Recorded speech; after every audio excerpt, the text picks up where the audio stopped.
Voilà pour le sommaire. Mesdames et messieurs, bonsoir et merci de nous avoir choisis pour vous informer. D'abord, ce communiqué du président de la République ainsi libellé. Alors que la France célèbre le 14 juillet, l'opération Serval a été victime d'une attaque lâche et barbare de ceux-là même qui ont juré d'en imposer par la violence, le crime, le terrorisme à notre pays et au monde entier. Le président de la République, Ibrahim Boubacar Keïta, salue le courage, l'engagement des forces Serval dans notre pays, condamne énergiquement l'attaque suicide dont elles ont fait l'objet ce lundi et s'incline sur le sacrifice de l'adjudant-chef David Nikolic qui a perdu la vie au cours de cette attaque. Le président de la République, au nom de l'ensemble de la nation malienne, de la République du Mali, présente ses sincères condoléances au président français, au peuple de France et à la famille de l'adjudant-chef David Nikolic. Et c'est signé le président de la République, Ibrahim Boubacar Keïta. Et nous allons revenir sur la mort de ce sous-officier français au cours de ce journal. Cette audience à présent accordée par le président de la République, Ibrahim Boubacar Keïta, à la délégation du projet Tombouctou Renaissance. Tombouctou Renaissance est un projet culturel qui vise à contribuer à la sauvegarde du patrimoine de la cité des 333 saints à travers notamment la digitalisation des anciens manuscrits. Nous écoutons Cynthia Schneider, membre de la délégation, à sa sortie d'audience. Elle est au micro de Brahma Traoui. On est là pour le Tombouctou Renaissance à l'invitation de Madame la Ministre. On travaille là-dessus ensemble. C'est un programme pour aider la réconciliation, la stabilisation et le développement économique de Mali, mais à travers la culture. On a visité hier Tombouctou. Pour moi, c'était un grand thrill. C'était la première fois que j'y vais. Et on a discuté là avec le gouverneur, le maire, le imam. Et on a discuté le programme de faire revenir le festival au désert et ouvrir un centre de culture et innovation à Tombouctou. Parce que eux, ils nous ont dit, et nous comprenons bien, que pour eux, la culture, ça veut dire l'économie. Et ils ont besoin de l'aide dans ce sens. Alors on va essayer, on va faire tout ce qu'on peut pour montrer Tombouctou au monde, pour augmenter l'intérêt dans Tombouctou et tout ce que ça représente. Et on va faire venir éventuellement les gens, mais on va faire venir le commerce à Tombouctou à travers sa culture. Et toujours en parlant de Tombouctou Renaissance, le projet a été présenté aux notables et autres érudits de la ville des 333 saints par le ministre de tutelle. Je vous rappelle que le projet permettra de financer certaines infrastructures susceptibles de donner un souffle nouveau à l'économie régionale. Au RTN Tombouctou, Yera Tanzina. Mettre en place une fondation pour fédérer l'ensemble des projets culturels appelés Renaissance culturelle de Tombouctou, c'est bien l'objectif de la présente visite du ministre de la Culture dans la cité des 333 saints. Accompagné des partenaires du Mali, à savoir le directeur adjoint Google et du co-directeur du Centre des ressources de Los Angeles. La délégation a visité quelques sites touristiques. Tombouctou Renaissance est d'abord un projet de relance économique de toute la région de Tombouctou. Donc nous allons d'abord procéder par la mise en place d'une fondation de Tombouctou Renaissance, bien entendu avec les communautés locales, la participation de tous. Le monde doit savoir le message de Tombouctou, qui est un message de paix, un message global, et nous on va essayer de faire revenir d'abord le festival, mais aussi on va faire une exposition des manuscrits. Le ministre et sa délégation ont aussi rencontré la notabilité de Tombouctou pour leur faire part des activités culturelles en cours de redémarrage. C'est une visite porteuse d'espoir pour la ville de Tombouctou, parce que il nous a détaillé tout ce qu'ils veulent faire pour la renaissance de Tombouctou.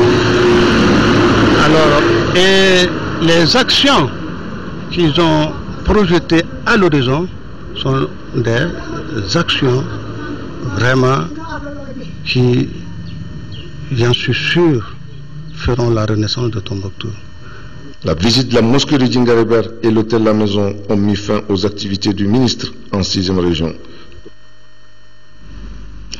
L'actualité, c'est la libération, puis l'arrivée des 45 porteurs d'uniformes qui étaient détenus par les groupes armés à Kidal. Ils ont été libérés en échange de 42 prisonniers des groupes armés détenus à Bamako. Au cours de cet échange, le Premier ministre Moussa Mara a adressé des messages de paix à l'ensemble des prisonniers. Moussa Mara est au micro du Tchemoro Sarara. Ce qui a motivé cet échange, c'est simplement la volonté de paix du gouvernement de la République du Mali, la volonté du chef de l'État de faire en sorte que les cœurs s'apaisent. Et les frères maliens qui sont appelés à discuter demain à Alger puissent le faire dans un cadre de confiance, qu'il n'y ait pas de détenus entre Maliens. Ce conflit est un conflit fratricide, c'est un conflit malheureux, mais c'est un conflit qui ne peut être réglé que dans la discussion et dans le dialogue. À ce titre, il faut remercier sincèrement le gouvernement algérien qui non seulement nous aide, nous les Maliens, à échanger, à discuter, à nous entendre, mais prête les moyens logistiques nécessaires pour permettre cet échange entre frères, puisque c'est le gouvernement algérien qui a prêté cet avion pour prendre les détenus des forces armées et de sécurité de la région de Kidal à Bamako et en retour ramener ceux qui étaient détenus ici à Bamako au nom des groupes armés. Donc c'est un moment d'émotion, c'est un moment douloureux puisque la détention n'est pas quelque chose de positif. Ça marque les esprits, ça marque les corps, mais en même temps c'est un moment d'espoir. Voir la libération de personnes qui étaient privées de leur liberté, de leurs droits, et en même temps avoir la chance de délivrer ce message à nos frères du Nord, que le Mali est le pays où il n'y a pas de distinction entre les hommes du fait de leur race, de leur ethnie, de leurs croyances religieuses. Et cela depuis des millénaires. C'est un pays pluriel, c'est un pays varié, mais c'est un pays uni. Que l'ensemble des Maliens, qu'ils soient de Kidal, de Tessalit, de Sikasso, de Kaï, puissent dans un élan d'esprit de construction nationale se donner la main à l'occasion de ces événements douloureux pour bâtir un nouveau destin pour notre pays. Je pense qu'aujourd'hui c'est ce message qu'il faut retenir. C'est un moment d'émotion, mais c'est un moment d'espoir. Nous sommes à la veille d'échéances importantes, mais aussi nous sommes à la veille, je pense, d'un nouveau Mali qui va définitivement tourner le dos aux affres de la division, de la rébellion, de la guerre, de la destruction, et qui va se tourner résolument vers l'avenir, ensemble, dans l'union, pour bâtir quelque chose de meilleur pour nos enfants et nos petits-enfants. Aujourd'hui, c'est ce message que je tiens à délivrer au nom du président de la République et du gouvernement, pour que de ces moments-là difficiles, naisse un nouvel espoir pour notre pays, et Inch'Allah, ce sera le cas. Que je sache, les détenus des forces armées et de sécurité ont été tous libérés. Ici ou là, il est possible que des personnes soient détenues du fait d'actions de groupes armés ou même d'autres types de délits. Mais le gouvernement s'inscrit dans une démarche d'apaisement. Vous savez, nous avons procédé à des libérations avant que nous arrivions aujourd'hui. L'année dernière, à la fin de l'année dernière, il y a eu des libérations.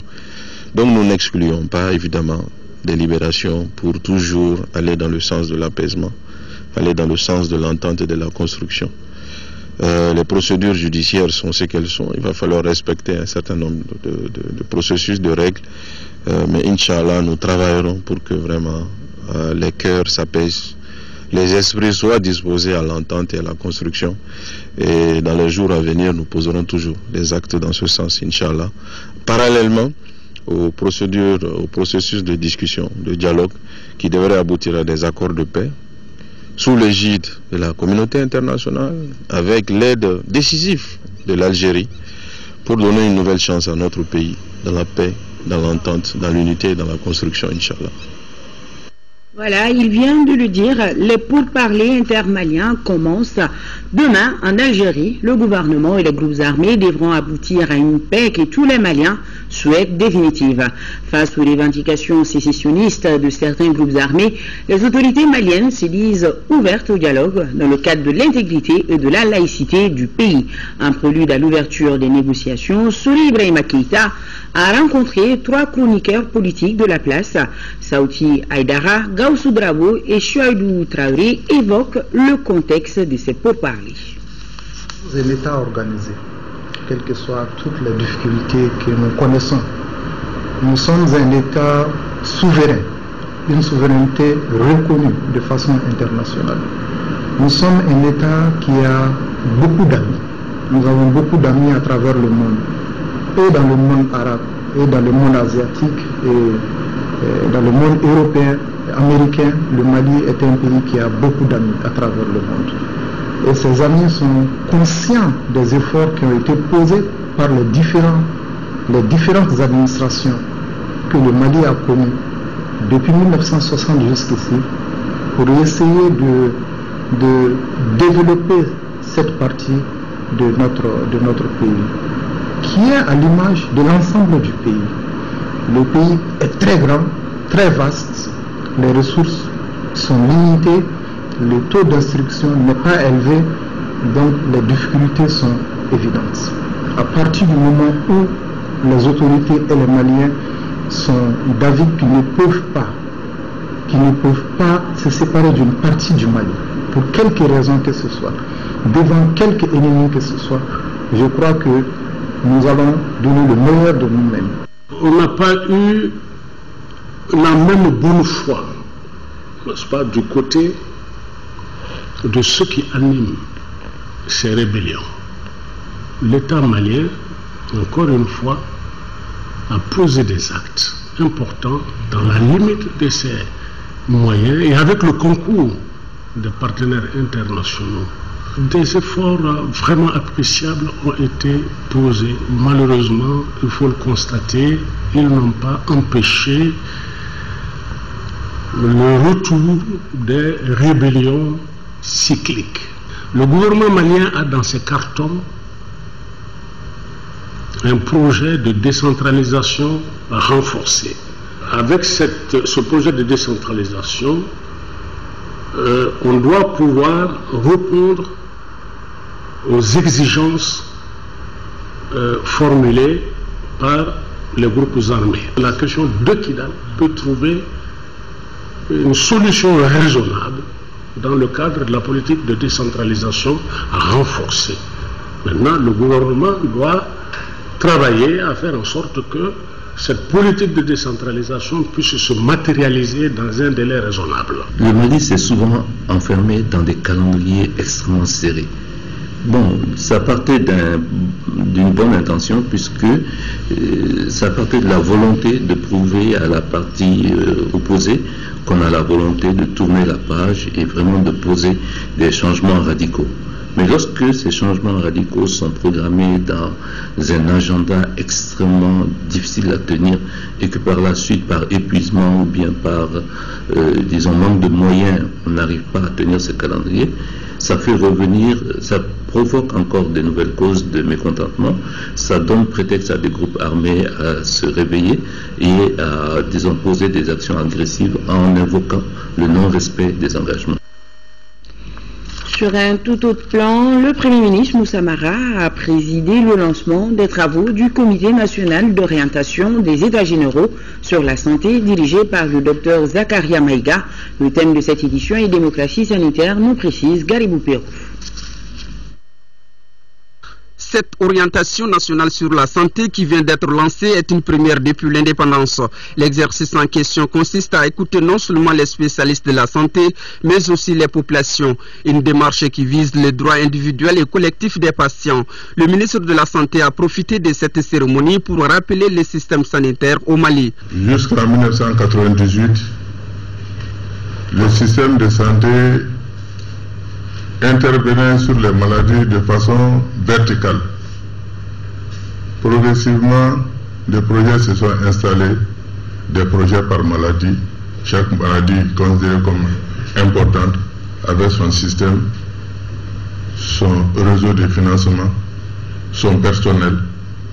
Et jusqu'en 1998, la nécessité s'est fait apparaître d'intégrer l'ensemble des interventions et de les confier au service classique de l'État, ce que nous avons appelé le système de programme. Le format que nous avons retenu pour l'organisation de ces états généraux consiste à organiser des forums citoyens au niveau de 3 pôles régionaux. Le premier pôle, c'est celui de Kaï, qui va regrouper les régions de Koulikoro et le district de Bamako à Kaï. Le second pôle sera à Ségou, il regroupera les régions de Sikasso et Mopti à Ségou. Et le troisième pôle est celui de Gao, qui va regrouper les régions de Tombouctou et Kidal à Gao. Selon le Premier ministre, le système sanitaire malien a fait du progrès. Mais si l'on demande aujourd'hui aux citoyens de juger, d'apprécier et de noter ce système, on se rendra compte qu'il y a encore des efforts à fournir. J'ai particulièrement apprécié que le dispositif est monté autour de l'usager. Le ministre pourra sans doute en témoigner. La satisfaction de l'usager, je le dis à chaque fois, est la première motivation de l'État et la première justification de l'administration. Il n'y a pas d'administration, il n'y a pas d'État sans usagers, sans citoyens. Pour une fois, dans un secteur, les orientations stratégiques sont montées autour de la satisfaction de l'usager. Je pense qu'en cela, vous devez être félicité. Il faut que dans l'exécution du programme, qu'il y ait toute la place aux usagers dans leur appréciation, dans leur évaluation, dans leurs recommandations. Le rapport final de ce forum est attendu en fin septembre. Les conclusions des forums régionaux seront remontées et discutées au cours d'un colloque national.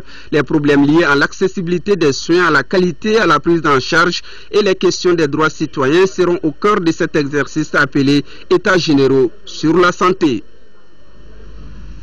Autre réunion de haut niveau, celle entre le gouvernement et ses partenaires. C'est autour de la revue 2013 du cadre stratégique pour la croissance et la réduction de la pauvreté. Une occasion pour les uns et les autres de mesurer le chemin parcouru en matière de lutte contre la corruption, la réalisation d'infrastructures ou encore les questions de santé et d'éducation. Amadou Sankari. Après les techniciens hier, aujourd'hui, c'est au tour du gouvernement et de ses partenaires de poursuivre la lecture de la revue 2013 du cadre stratégique pour la croissance et la réduction de la pauvreté génération 2012-2017. Ce face-à-face autour du document a permis aux différentes parties de relever certains points, surtout en matière de gouvernance et de lutte contre la corruption. La corruption encore est là, elle est toujours là. Et nous voudrons que l'État prenne des dispositions. Que ça soit là aussi du concret. Le secteur privé doit peut-être parvenir à établir une charte de lutte avec les pouvoirs publics. La corruption fait aussi dans ce rang-là surtout tous ces opérateurs économiques dont les ressources viennent à 80% des ressources publiques nourrissent à 20% la corruption telle que nous la déplorons et qui fait mal aux ressources publiques. Autre aspect évoqué lors des échanges, le problème d'infrastructure. 50% des décès maternels et infantiles liés au VIH-Sida d'ici à la fin 2019. Khadija Toukouni, reportage. Éliminer la transmission mère-enfant du VIH-Sida de 2015 à 2019 avec plus de 45 milliards de francs CFA, les autorités, les partenaires techniques et financiers et tous les acteurs impliqués veulent faire de ce rêve une réalité. Le programme de prévention de la transmission mère-enfant a démarré chez nous en 2001 et a connu depuis des avancées significatives. Qu'à cela ne tienne, sur les 15 millions de Maliens, environ 100 000 personnes sont infectées et chaque année, 3 700 nouvelles infections sont enregistrées. C'est ce qui a amené les autorités à tirer la sonnette d'alarme. À l'instar de tous les autres pays, le Mali s'est engagé dans le vaste programme d'élimination de ce fléau à l'horizon 2030. En adoptant l'objectif de 3.0 édicté par l'ONU-SIDA, à savoir zéro nouvelle infection, zéro décès lié au sida et zéro discrimination. La prévention de la transmission mère-enfant constitue effectivement une priorité au Mali. Un enfant né d'une mère séropositive sans intervention PTM a 30% de risque d'être séropositif. Tandis qu'en suivant la thérapie ARV grâce au biberon, le risque ne sera plus que de 3%. Aujourd'hui, avec l'appui de l'ensemble des partenaires, 30% des structures de santé offrent le service de PTM sur l'ensemble du pays. Réduire le nombre d'enfants nouvellement infectés par le VIH de 90% et réduire de 50% le nombre de décès maternels liés au sida, notre pays s'engage. Et les partenaires techniques et financiers qui accompagnent le Mali depuis des années dans la lutte contre ce fléau n'ont ménagé aucun effort pour la réalisation du plan national d'élimination de la transmission mère-enfant du VIH. Le fait que nous soyons aujourd'hui réunis pour procéder à la validation politique de ce plan sonne certainement pour moi-même, pour l'UNICEF, pour toutes les agences des Nations Unies et pour tous les partenaires techniques et financiers comme une vraie victoire. Une victoire pour la construction d'un avenir meilleur pour les femmes et pour les enfants de ce pays. Une victoire du gouvernement du Mali qui, malgré toutes les difficultés, est resté fidèle à ses engagements. Et certainement aussi une victoire du partenariat. L'ONU-SIDA a lancé l'initiative des Premières Dames d'Afrique pour l'élimination de la transmission du VIH de la mère à l'enfant. Et pour que notre pays se classe parmi les pays les plus avancés en matière de lutte contre la pandémie, Keïta Aminata Maïga appelle au renforcement des efforts. Le plan national d'élimination de la transmission du VIH de la mère à l'enfant est bâti sur les acquis, les leçons apprises et les expériences passées. Il tire sa légitimité de notre déclaration de politique nationale de lutte contre le sida et se fixe comme objectif une génération sans sida. Le programme est basé sur les grandes orientations stratégiques suivantes. Garantir l'accès à la prévention et au traitement, aux soins et au soutien à toutes les mères séropositives. Améliorer l'offre de services en créant de nouveaux centres PTME, renforcer les capacités des ressources humaines, lutter contre la stigmatisation et la discrimination à tous les niveaux, mobiliser plus de ressources au niveau national et international. Le programme dans son entièreté est ambitieux car nous voulons réduire le taux de transmission du VIH de la mère à l'enfant de 16 à moins de 4%. C'est possible, c'est faisable. Pour joindre l'utile à l'agréable, le groupe Nyogolon et la chorale des personnes vivant avec le VIH-Sida ont rappelé l'importance du dépistage du VIH-Sida pendant la grossesse pour éviter toute transmission de la mère à l'enfant à travers chants et sketchs. Hier, 14 juillet, la fête nationale française a été célébrée ici à Bamako, à la résidence de l'ambassadeur de France. Pour l'occasion, le diplomate a offert une réception et c'était en présence de nombreuses personnalités comme le footballeur Salif Keïta, à qui la France a décerné les insignes de chevalier de Légion d'honneur. Moïse Traoré était à la réception. La France restera au Mali aussi longtemps que Bamako le souhaitera. À l'occasion de la célébration du 14 juillet, la résidence de l'ambassadeur de France reçoit les amis de l'Hexagone. Rendons ce soir un fraternel et très respectueux hommage aux 80 000 Maliens qui ont combattu durant les 2 guerres mondiales. 17 000 y ont perdu la vie. Je le dis aux Maliens, la France ne les oubliera jamais. Succédera à l'opération Serval, vous le savez, l'opération Barkhane, destinée à lutter contre le terrorisme sur l'ensemble du Sahel. Cela conduira à une légère réorganisation de notre dispositif actuel, qui devient régional, car la menace est régionale. Sur nos 3000 hommes, plus de 1100 resteront au Mali. En dialoguant avec nos compatriotes et en faisant la paix, nous saurons séparer le vrai de l'ivraie. Nous saurons séparer les Maliens de ces tenants d'une autre philosophie politique qui est à l'antithèse de celle que nous cherchons à cultiver, la démocratie. Le professeur Diongouna Traoré, ancien président de la République par intérim, fait partie des convives. Occasion pour la partie française de rappeler qu'en 2013, au titre de l'aide bilatérale au Mali, Paris a octroyé plus de 114 milliards de francs CFA. Pour la période 2014-2020, elle contribue à raison de 112 milliards à travers le Fonds européen de développement FED. 14 nouveaux concours ont été octroyés pour un montant total de 62 millions d'euros.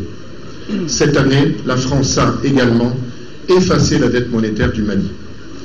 Les priorités de l'année 2014 seront l'appui aux activités productrices au secteur de la santé, de l'eau, de l'assainissement, de l'énergie, de l'éducation, de la gouvernance, de la culture et un appui spécifique aux régions du Nord. Devant anciens combattants et fils d'anciens combattants, les insignes de chevalier de la Légion d'honneur française sont décernés au triple champion de France de football. Depuis 2009, un stade français porte le nom de Salif Keïta, qui a d'ailleurs été décoré à 3 reprises par le pays d'accueil. Tout cela n'est rien à côté de ce que la France a fait pour le Mali au mois de janvier 2013, en intervenant dans le nord du Mali, de notre pays, pour booster les djihadistes hors de nos frontières. Rappelons que le 14 juillet 1789 est la date anniversaire de la prise de la Bastille, symbole de la monarchie, par le peuple français. Une date qui marque également le début de la République. Je vous le disais en début de ce journal, un soldat français est mort hier lundi dans le nord du Mali. Le soldat a été victime d'une attaque suicide alors que les forces françaises étaient en mission de contrôle à une centaine de kilomètres de Gao. La mort de ce sous-officier du 1er régiment étranger de génie porte à 9 les pertes françaises au Mali depuis le début de l'opération Serval en janvier 2013. Le commentaire est signé Sidiki Dameli. L'adjudant-chef d'Ejvid Nikolic, 45 ans, a succombé à ses blessures dans la soirée de lundi, a précisé le porte-parole des armées françaises. Il faisait partie de la mission de contrôle à une centaine de kilomètres de Gao, non loin de la ville d'Al-Moustarat. La mission a été victime d'une attaque suicide. Au total, 7 soldats français ont été blessés. La mort du sous-officier d'Ejvid Nikolic du 1er régiment étranger de génie porte à 9 les pertes françaises au Mali depuis le début de l'opération Serval en janvier 2013, une mission destinée à lutter contre les groupes islamistes armés du nord du Mali. Mais il faut préciser qu'il s'agit là du premier soldat français tué dans un attentat suicide depuis le début de cette opération. L'attaque n'a pas encore été revendiquée. Rappelons que quelques 1600 soldats français sont encore déployés au nord, aux côtés de 8000 soldats de la force onusienne MINUSMA. Dimanche dernier, le ministre français de la Défense, Jean-Yves Le Drian, a annoncé la fin de l'opération Serval, qui a été selon lui menée à bien avec une grande efficacité. La France réorganisera dans les prochains jours son dispositif militaire dans la région dans le cadre de l'opération Barkhane, sur de l'opération Serval qui a pour objectif de lutter contre les groupes islamistes opérant dans la bande sahélo-saharienne et non dans un seul pays. Cette opération prévoit notamment le transfert du poste de commandement Serval de Bamako à N'Djamena au Tchad, où François Hollande doit se rendre samedi au terme d'une tournée africaine qu'il aura auparavant menée en Côte d'Ivoire et au Niger. Sur un tout autre plan, le ministre de la Justice était hier à Niéguélé et 5 euros de village de la commune rurale de Baguineda. Mohamed Ali Bachili était venu présenter la position du gouvernement suite aux affrontements survenus entre les habitants de ces 2 villages en total désaccord foncier. Les détails avec nos envoyés spéciaux Fadeba Keita et Sekou Kouyaté. 6 personnes blessées, dont 3 graves du côté de la population, un gendarme victime de coups et blessures. C'est le triste bilan des affrontements survenus le 4 juillet dernier à Niéguélé, village situé dans la commune rurale de Baguineda. Selon des témoins, les incidents surviennent lorsqu'un tracteur a commencé à arracher les jeunes plants de mil des pauvres paysans sous l'œil vigilant des gendarmes réquisitionnés par M. Koulibaly qui aurait acheté ce champ. Un simple citoyen ne peut pas requérir une force de l'ordre. Les forces de l'ordre, la manière de les requérir est définie par la loi. Dans ce cas précis, un procureur aurait pu, un tribunal aurait pu prendre une décision, une grosse aurait été émise. Tant mieux, on l'aurait compris. Au nom de quelle loi la gendarmerie obéit à cet acquéreur? Quel est ce principe? Ça repose sur quoi? Par rapport au non-respect des règles en la matière, M. Bathily a été un peu plus clair. C'est inacceptable dans ce pays. On ne peut plus continuer comme ça. Et nul n'a le droit d'émettre un titre de propriété sur des terres agricoles relevant de la propriété foncière coutumière, privée ou collective. C'est dans l'article 43 du Code domanial et foncier. Et les conditions d'enquête y sont définies. Et qu'on arrête de vendre des titres de propriété comme du petit pain, alors que les vrais propriétaires, on est en train de les déposséder indûment, injustement, illégalement et de façon illégitime. En attendant le dénouement heureux de ce problème foncier en cours depuis plus de 3 ans, le dossier est entre les mains du parquet de Kati où plus d'une dizaine de jeunes sont détenus pour coups et blessures à l'endroit d'un porteur d'uniforme. Autres altercations, ce sont celles qui ont opposé gendarmes et orpailleurs le jeudi 3 juillet 2014 à Kobada, commune de Nouga, dans le cercle de Kangaba. Plus d'1,2 milliard, c'est le bilan des dégâts causés à la société minière African Gold Group. La presse nationale était sur le site et ce sont Mamadou Sidibé et Cheikh Oumar Sangaré qui étaient nos envoyés spéciaux à Kobada. Dépôt de carburant, engins roulants, structures sanitaires, groupes électrogènes, bref, tout a été systématiquement détruit ou emporté sur le site de la société African Gold Group à Kobada. Les orpailleurs ont été particulièrement violents lors de leur passage le 3 juillet sur le site de la société AGG. Ceux qui n'ont pas pu emporter, ils ont mis le feu à tout ceci là. Le matériel de travail, les bureaux, fournitures, nourriture, tout, même les chambres, les bureaux, rien n'a été épargné. Ils ont mis tout à sac. Ils ont tout viré, tout. Pourtant, la cohabitation se passait plutôt bien entre les deux, malgré le fait que les orpailleurs étaient installés illégalement sur le terrain alloué à la société AGG pour ses travaux de recherche.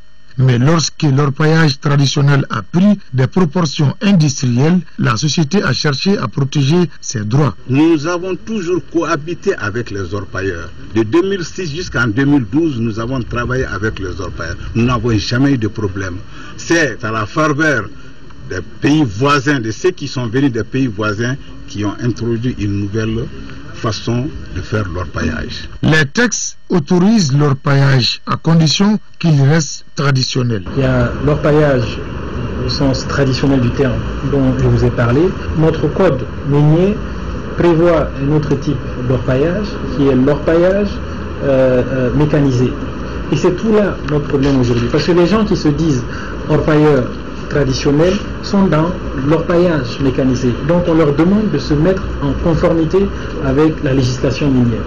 En attendant qu'une solution soit trouvée à ces violences qui caractérisent le secteur de l'orpaillage, la société AGG, présente au Mali depuis 2006, doit prendre son mal en patience avec des dégâts estimés à plus d'1,2 milliard de nos francs. En 5e région, la maison des artisans de Mopti et le village artisanal de Badiagara sont prêts pour être opérationnels. Le constat a été fait par le ministre de l'Artisanat et du Tourisme qui vient de visiter les 2 infrastructures artisanales. Yacouba Maïga était sur place, son reportage. La maison des artisans de Mopti qui était en chantier depuis environ 4 ans est aujourd'hui réalisée à 100%. En attendant d'ouvrir ses portes aux artisans de la Venise malienne qui peuvent s'estimer heureux de voir dans un proche avenir leurs conditions de travail améliorées, il fallait s'assurer que tout est fin prêt pour être occupé. C'est une grande infrastructure qui nous a coûté à peu près 2 milliards de francs CFA. Donc nous venons de finir les travaux. Dans le même ordre d'idée, je suis venu voir vraiment s'il n'y a pas de problème avant l'inauguration. Et je peux dire que vraiment, l'infrastructure que je viens de voir, je suis totalement satisfaite. Après Mopti, cap sur Bandiagara. Ici, Madame le ministre a pu également bien apprécier l'opérationnalisation du village artisanal de la localité réalisé par le ministère de l'Emploi et de la Formation professionnelle pour plus de 300 millions de francs CFA financés par le Royaume de Danemark. Nous envisageons inaugurer la maison des artisans de Bandiagara très prochainement avec le ministre de l'emploi et de la formation professionnelle. En ce mois béni de Ramadan, l'occasion est toute trouvée par le ministre de l'Artisanat et du Tourisme pour rendre une visite de courtoisie aux notabilités de Bandiagara qui n'ont pas manqué de formuler des prières pour que les pourparlers intermaliens qui s'ouvrent bientôt à Alger soient les plus apaisés possibles dans l'intérêt supérieur de la nation malienne, une et indivisible. La mission de l'Union africaine pour le Mali et le Sahel, MISAEL, vient de procéder ce lundi au lancement officiel de son opération Les Paniers du Cœur. Et c'est nous, Sissoko, qui nous en parle. Les Paniers du Cœur, voilà l'intitulé de l'opération de la mission de l'Union africaine pour le Mali et le Sahel, MISAEL. Cette opération consiste à collecter des contributions financières ou en nature au profit des personnes qui sont dans le besoin. Une première distribution de kits alimentaires aura lieu le 23 juillet 2014 à Kidal grâce à un don initial de l'Union africaine d'un montant de 40 000 $ américains et grâce à la générosité de la Sodima qui a mis dans le panier 4 tonnes de sucre et d'huile. C'est la Croix-Rouge malienne qui aura la charge de faire parvenir les dons aux bénéficiaires. Une convention a été signée dans ce sens entre MISAEL et la Croix-Rouge. Tout en vous assurant que les fruits de notre partenariat parviendront à leurs bénéficiaires. Et dans l'espoir que notre ambition commune aboutisse, je voudrais terminer en vous remerciant encore une fois. Ces dons de denrées alimentaires doivent permettre d'améliorer les conditions de vie des personnes concernées. Le secrétaire général de la centrale syndicale UNTM était face à la presse. C'était pour faire le point de l'état d'avancement de ces doléances qui ont pour nom retard dans la régularisation de la grille indiciaire ou encore la mesure d'augmentation du coût de l'électricité. Mohamed Diarra. L'UNTM décide de sortir de sa réserve pour se prononcer sur la situation actuelle du pays. Face à la presse, l'exposé liminaire du patron de la centrale syndicale a touché 5 axes principaux. L'UNTM dit ne pas comprendre la récente décision d'augmentation du tarif de l'électricité. L'UNTM se demande que sont devenus Sélingué, Balenké, Manantali, les interconnexions et les immenses crédits alloués à leur mise en route que tous les discours politiques ont qualifié de salutaires et de facteurs réducteurs du coût de l'électricité au Mali. Et Yacouba Katile de conclure ce chapitre en disant que l'EDM-SA a besoin de réformes à l'image des autres structures publiques traversant des difficultés. Le deuxième volet de la communication du secrétaire général de l'UNTM était relatif à la mise en application des nouvelles doléances de la centrale syndicale. La place primordiale qu'occupe notre revendication relative à l'augmentation significative de la valeur indiciaire des salaires partant un réajustement substantiel des revenus des travailleurs. Cette exigence n'est que la résultante d'une juste et équitable répartition des ressources du pays. Le patron de l'UNTM fera ensuite le panorama des grands problèmes de la nation. Le leader de l'UNTM dira que son organisation est prête au dialogue, mais non sans rappeler qu'elle pourrait user d'autres voies pour se faire entendre. La centrale syndicale se dit tout de même soucieuse de parvenir à une paix durable, en vue de meilleures conditions de vie pour les travailleurs.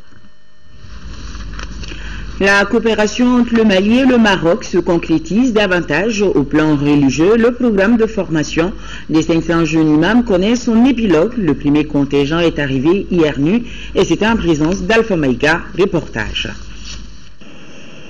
Il s'agit là d'une centaine d'imams maliens qui arrivent ainsi au Bercail. Des jeunes imams outillés pour la bonne pratique de la religion musulmane. La formation s'est déroulée au Maroc pendant une année académique. La formation s'est déroulée conformément au système d'enseignement académique, des systèmes de conférences et les TD, les travaux dirigés. Et chacun a son domaine de compétences. C'est un programme qui s'inscrit dans le cadre de la coopération entre le Mali et le Maroc. Un projet qui, selon le ministre des Affaires religieuses, a été bien conçu. Comme pour dire, selon Boileau, ce qui se conçoit bien s'annonce clairement. Et les mots pour les dire arrivent aisément. Salue l'initiative du président Elhadji Ibrahim Boubacar Keïta à voir le visage rayonnant de ces imams auditeurs nous avons la certitude que le peuple marocain, ses autorités, notamment Sa Majesté, ont mis tout en œuvre pour la réussite de cette formation qui a déjà, je ne dirais pas fait des jaloux, mais des émules. Aujourd'hui, toute une liste des pays sont là à chercher à bénéficier de cela, donc c'est une chance que le Mali soit le premier. Le ministre a saisi l'opportunité pour annoncer que les femmes ne sont pas oubliées dans ce vaste programme. Nous sommes en train de réfléchir, il y a ce qu'on appelle les mourchada, aussi avoir un pourcentage de 10%, une dizaine de femmes qui seront aptes à aller pour venir prêcher aussi dans les milieux femmes selon les cérémonies où les hommes n'ont pas accès à ces milieux. Dans les jours à venir, 100 autres jeunes imams sont appelés au Maroc sur les 500 du programme initial. Près de 800 familles nécessiteuses du district de Bamako viennent de recevoir plusieurs tonnes de vivres de l'ONG Al-Farouk. L'activité s'inscrit dans le cadre de la campagne de solidarité dénommée Ramadan 2014 de l'ONG. Coût de l'opération, près de 40 millions de francs CFA. Sorona Kamiso. C'est un acte de plus de l'ONG Al-Farouk qui fait le bonheur des personnes démunies. Cette organisation non gouvernementale apporte de vivres à 800 familles nécessiteuses à Bamako. Un geste de solidarité qui vise à soulager les bénéficiaires, surtout en ce mois de Ramadan. Je crois qu'on a besoin de cela, des fils et des filles du pays qui comprennent qu'il faille venir en rescousse à l'action de l'État, au regard de la faiblesse des moyens de l'État. Et aussi preuve de ce que peut être la foi pour aller vers plus l'homme. Alors, dans la foi. Cet élan de solidarité de l'ONG Al-Farouk a été possible grâce à la fondation de Mohamed Bouna Rachid, une fondation basée à Dubaï aux Émirats Arabes Unis. Je trouve une certification pour le déroulement des cérémonies des dons au Mali. C'est ma 4e fois avec l'aide de Dieu, avec la collaboration de l'ONG Al-Farouk. Toujours l'organisation était très satisfaisante. Ces 10 opérations de distribution de vivres ont coûté près de 40 millions de francs CFA. Un financement assuré par l'ONG Al-Farouk et ses partenaires. Pour 600 familles. Chaque famille doit bénéficier 50 kg de mil, et 25 kg de riz, et 5 kg de sucre et 2 litres d'huile. Pour les familles de samedi, c'était 500. Donc en total de 1100 familles. L'ONG Al-Farouk ambitionne de mener d'autres actions de bienfaisance en faveur des populations démunies. Il existe désormais un réseau des professionnels des médias spécialisés en sécurité alimentaire et nutritionnelle au Sahel et en Afrique de l'Ouest. Le lancement a eu lieu ce matin au cours d'un atelier organisé par le SILS. Le reportage de Daouda Sidiki Diarra. Pour une meilleure visibilité accrue des interventions du SILS dans les pays membres et au-delà, le rôle et la place de la communication ne sont point à démontrer. C'est dans ce contexte que le programme intitulé « Amélioration de l'information sur la sécurité alimentaire et nutritionnelle » a mis en place un réseau des professionnels des médias spécialisés dans la sécurité alimentaire et nutritionnelle au Sahel. Ces dernières années, les différents réseaux et relais d'information, on peut dire, se sont un peu assoupis au fil du temps, avec la fin des projets de soutien. En conséquence, la nouvelle génération de journalistes, malgré les efforts louables qu'elle déploie, appréhende souvent très peu ou difficilement les concepts de sécurité alimentaire, de changement climatique, de gestion des ressources naturelles, de nutrition, etc. Cette baisse de visibilité du SILS dans son espace traditionnel s'est opérée au profit d'autres organisations sous-régionales plus agressives qui ont investi son champ d'intervention. Ainsi, le programme intitulé « Amélioration de l'information sur la sécurité alimentaire et nutritionnelle » a mis en place un réseau de journalistes pour la dissémination de l'information. Afin donc de réveiller l'intérêt des professionnels des médias que vous êtes par rapport aux défis liés à la sécurité alimentaire, à l'accès au marché, à la gestion des ressources naturelles, aux questions de population et développement, aux questions de changement climatique et de résilience des populations. Au cours de cet atelier de lancement du réseau, il est question de la présentation du mandat, de l'organisation et du fonctionnement du SILS, ses concepts de base, l'expérience du SILS en réseautage, entre autres. À Koulikoro, une mission des services du médiateur de la République a animé hier lundi une conférence sur le contenu des rapports annuels 2012 et 2013 du médiateur de la République, ainsi que ses nouveaux textes et les espaces d'interpellation démocratique et idées. Seydou Traoré, correspondance. Avec 9 réclamations sur les 175 dossiers au 31 décembre 2013 auprès du médiateur de la République, les citoyens de Koulikoro ont accueilli favorablement cette conférence sur les rapports 2012 et 2013 du médiateur de la République. À cette première étape, les responsables des services du médiateur ont partagé les rapports des 2 dernières années, puis expliqué les missions, les domaines de compétences et les nouveaux services de l'institution. Les préoccupations des citoyens, elles sont grandes, très grandes, tant au niveau des interpellations qu'au niveau des réclamations. Les citoyens ont plus de préoccupations, ça a été exprimé dans la salle aujourd'hui, et je crois que dans les jours à venir, le médiateur serait saisi encore d'autres dossiers que nous allons traiter à hauteur de souhait. Dans des débats francs et constructifs, l'assistance est revenue en grande partie sur le taux de réussite des réclamations et des espaces d'interpellation démocratique, de la réclamation des agents licenciés de l'ICOMA aux problèmes fonciers en passant par les moyens de pression du médiateur de la République. Bref, l'assistance a évoqué les quelques grandes préoccupations des populations. Pour ce qui concerne les activités du médiateur, moi, chaque fois que j'y assiste, c'est vraiment un bonus en termes de satisfaction sur le plan personnel et sur le plan social. La mission a remis une copie des rapports 2012 et 2013 du médiateur de la République aux autorités de Koulikoro. Le représentant du gouverneur a profité de l'occasion pour inviter les forces vives à partager ces informations au reste de la population. Ici, l'assistance a été informée également du dépôt des interpellations pour l'EID 2014, un dépôt qui a démarré le 1er juillet et c'est là jusqu'au 30 septembre 2014. Voilà, sur ce se referme ce journal. Tout à l'heure, la météo avec Aïssata Kamara. Demain, 10h, 13h, Aïssata Ibrahim Maïga. Et tout le plaisir sera pour moi de vous retrouver pour les éditions du soir. Grand merci à nos téléspectateurs du Tchad. Bonsoir à tous.